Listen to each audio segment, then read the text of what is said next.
மகிழ்வோம் மகிழ்வோம் தினமாக மகிழ்வோம் இயேசுராஜன் நம் சொந்தமாகினார். மகிழ்வோம் மகிழ்வோம் தினமாக மகிழ்வோம் இயேசுராஜன் நம் சொந்தமாகினார். இந்த பாதாளத்தின் சொந்தக்காரர் அவர், இந்த உள்ளத்தின் சொந்தமானார்.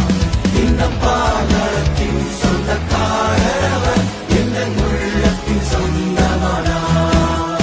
அவர் நல்லவர், அவர் வல்லவர், அவர் கிருபை என்று உள்ளது.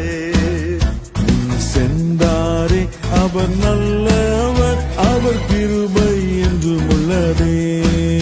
பாதுகாத்தாரே அவர் நல்லவர், அவர் கிருபை